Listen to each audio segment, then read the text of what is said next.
Nouvelle folie de notre cher président Emmanuel Macron. Cet homme aurait pu inviter n'importe qui, n'importe quel représentant politique de n'importe quel pays, mais il n'a pas décidé, voilà, il a décidé de vraiment bien choisir, il a décidé vraiment de surprendre tout le monde en invitant le nouveau, entre guillemets, président dictateur de la Syrie, alors qu'il est considéré comme terroriste. Et si. Macron a décidé d'inviter un terroriste à l'Élysée. J'ai envie de dire avec lui, est-ce que ça ferait pas deux? Est-ce que c'est pas une rencontre entre dictateurs, entre enculés? Tout est possible, tout est imaginable. Qu'est-ce qui va se passer dedans? Est-ce que Macron va faire la biquette, la chèvre? Est-ce qu'il a envie de se faire sodomiser par un homme du désert? Je sais pas. On ne sait pas pourquoi il l'a invité, pour quelle raison, etc. Tout ça est très spécial et vous allez voir que pour l'inviter, Macron a dû procéder à différentes choses parce qu'on ne peut pas faire venir un type qui est déclaré internationalement comme terroriste sans avoir des problèmes, et donc il y a eu toute une procédure. Macron s'est pris la tête, a fait travailler pas mal de diplomates pour pouvoir faire venir cet homme en France. J'en sais pas pourquoi, puisque au niveau, j'imagine, des échanges commerciaux, ça ne doit pas valoir grand-chose. Mais il a une idée derrière la tête, ou derrière autre part, on ne sait pas exactement, mais on va voir. Vous allez voir la procédure pour faire venir ce type, qui est une raclure. Regardez ce qui se passe en Syrie, entre les génocides, les meurtres, etc.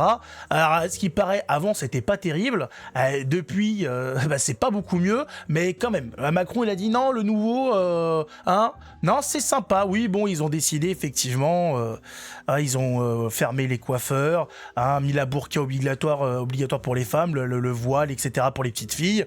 D'ailleurs, interdiction pour les femmes d'aller à l'école à partir de je sais plus quel âge. Elles ont le droit à la primaire et pas la suite, un truc comme ça. C'est exceptionnel. Si, c'est beau. Attention, un modèle de vertu dans les droits de l'homme. Les fameux. Alors, écoutez ce qui a été fait. Mettez un pouce, abonnez-vous. Et on va voir tout de suite la chose. Et justement, le jour du conclave, il y a un paradoxe. Il y a un rapport entre puisque le président, Pascal, le président autoproclamé syrien, normalement n'a pas le droit de voyager en Europe. Et donc, Emmanuel Macron, l'Élysée ont dû faire une demande d'exemption, de sanctions auprès des Nations Unies, pour qu'il puisse venir jusqu'à nous sans se faire interpeller. Vous savez, comme il est considéré comme un terroriste, d'organisation terroriste, il fait l'objet personne l'a invité, le type. Il n'y a que nous pour faire ça, il n'y a que Macron pour faire ce genre de choses. Le type, il est censé ne pas bouger de son pays. Parce que le gars, au moindre déplacement, il est censé se faire arrêter. Et on a Macron qui a demandé une dérogation, qui a appelé les Nations Unies. Allô, oui, j'ai mon copain Marmoud là qui veut, j'aimerais le faire venir. Est-ce qu'on peut le laisser tranquille le temps qu'il vienne? Est-ce qu'on n'a pas autre chose à faire? Est-ce qu'on n'a pas d'autres personnes à inviter? Est-ce qu'il n'y a pas d'autre chose à régler? C'est bizarre cette affaire. Pourquoi il invite ce type-là? On ne sait pas. Sanctions. Donc première visite du président de transition syrien en Europe, donc ce sera à Paris, dans un contexte où Europe 1, William Molyneux a aussi révélé ce matin l'existence d'une note des services de renseignement américains, et qui dit, cette note dit deux choses. Le leader syrien distribue des passeports à tous les terroristes qui le demandent, donc des passeports syriens. Et puis deuxièmement, est documenté de manière factuelle le fait que le leader syrien commet des massacres contre les minorités, alors qu'il s'était engagé à protéger les minorités. Vous savez, c'était le moment où on disait qu'il y a le djihadisme light, le repenti, tous ces concepts, en tout cas, qui n'ont pas montré leur véracité aujourd'hui. Et donc les États-Unis, en tout cas les services de renseignement américains, craignent que la Syrie devienne un nouveau Gaza, un refuge, un sanctuaire pour djihadistes. Donc je rappelle, ce chef d'État syrien... Alors pourquoi Emmanuel Macron le reçoit-il? C'est ça. Attendez, je rappelle quand même... C'est le premier chef d'État d'Europe à le recevoir. Exactement. Et donc Emmanuel Macron a dû se battre avec les Nations Unies pour que les Nations Unies disent oui, on fait une exemption de sanctions. J'entends bien, mais alors pourquoi? Quelle est la motivation? Alors la motivation officielle, on la cherche encore. Emmanuel Macron essaie de montrer qu'il veut s'impliquer dans le processus de paix dans cette région-là, puisque toute la politique africaine de la France n'a pas fonctionné, donc il essaie de s'investir un peu ailleurs. Il faut quand même rappeler que le leader autoproclamé syrien était quand même est l'ancien bras droit d'al-Baghdadi, qui était le calife de l'État islamique, qui avait organisé les attentats de Paris. Exceptionnel. Donc on sait pas. Il y a personne qui est capable de dire pourquoi ce type est invité à l'Élysée, mais il est là. Aucun chef d'aucun pays de l'Union européenne ne s'est dit tiens, je vais le faire venir, l'autre connard de terroriste, djihadiste de Syrie. On apprend en plus que le type délivre des passeports à tout de terroristes comme ça. Le gars, j'ai envie de terroriser. Tu veux un passeport pourquoi alors? Et hop, voilà. Et on va l'inviter pour, je sais pas. J'aurais aimé pouvoir dire pourquoi il a été invité, mais même les spécialistes, même les journalistes politiques sont là, on cherche encore en fait, est-ce que c'est pour troncher sa femme, est-ce que c'est pour se faire enculer, personne ne sait. Est-ce que le président syrien actuel a vu ce qui s'est passé pendant la fête de la musique à l'Élysée? Il a été émoustillé, c'est un projet qui l'intéresse et donc il sait, il a discuté avec Macron sur une possibilité de faire une partouze, des trucs, je sais, on comprend pas, je sais pas. Est-ce que dans le privé, Macron a un certain talent pour imiter la chèvre? On n'a aucune réponse du pourquoi, du comment, mais en tout cas, Macron a décidé, sans explication aucune, sans stratégie politique, sans stratégie économique ou quoi, d'inviter un type comme ça, on sait pas pourquoi, alors que personne n'a envie de le voir, même l'Union européenne ne l'a pas invité, même von der Leyen, non mais c'est pour vous montrer le niveau, même les enculés qu'on a l'habitude de voir, les super enculés, les super connards, n'ont même pas eu l'idée de faire venir le type. Il y en a un qui a eu cette idée, c'était pour nous. C'était pour notre pomme, c'est notre Manu national. Je sais pas, il s'est levé un matin et il avait la trique, il a dit tiens, et si je me faisais foudroyer le fion par un Syrien, djihadiste, pourquoi pas? Non mais allons-y.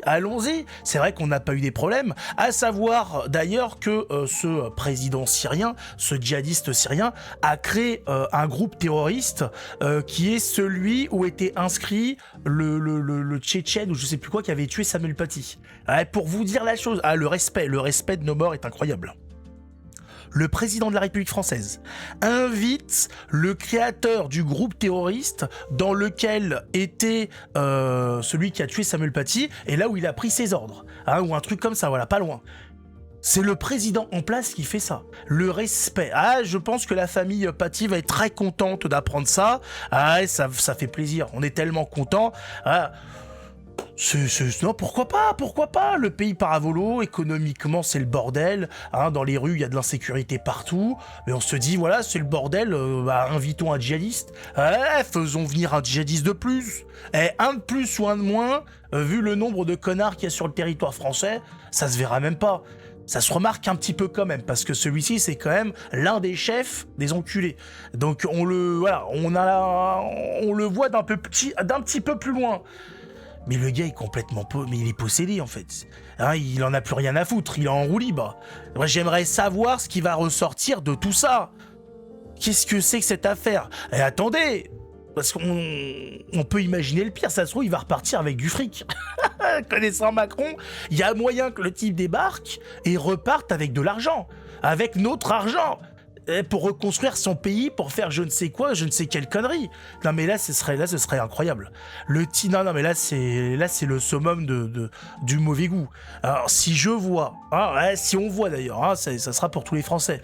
Si on voit repartir ce type avec de l'argent, il va falloir réellement se poser des questions sur les 2 années qui restent de Macron à la présidentielle. Il va falloir peut-être envisager une retraite anticipée pour ce monsieur. Parce que là, ça va quand même très loin. Il en est à recevoir ce genre de personnes. Comment c'est possible? Comment on peut en arriver là? Il y a personne qui a eu cette idée. Le type, il est invité par personne. Il sert à rien. Il a pris les commandes du pays, il fout un bordel pas possible. Il tue les minorités, il génocide des gens, il oblige les gamines à porter le voile, il les interdit d'aller à l'école. Ça dit, mais il n'y a pas des gens plus respectables à inviter, je sais pas. C'est pas un type qui permet un minimum de tranquillité pour ses citoyens. Et après, ça vient nous dire, oui, le précédent était pas sympa. Vu ce qu'a mis en place le nouveau, j'ai l'impression quand même qu'on risque de regretter l'ancien. En tout cas, pour les habitants, pour les gens du pays, hein. Pour les Syriens, ça doit être quelque chose quand même. Hein. Que voulez-vous? Hein, si Macron l'invite, c'est que ça doit être quelqu'un d'incroyable. Exceptionnel, donc on va voir un petit peu, parce que je suis sûr qu'il va avoir un discours devant les caméras, devant les journalistes et tout. J'attends de voir le pourquoi du comment. En attendant, mettez un pouce, abonnez-vous, et ne soyez pas trop impatients. On va avoir un retour sur cette histoire, mais je sens que ça va finir en capote trouée et compagnie. Ça sent le fion, cette affaire.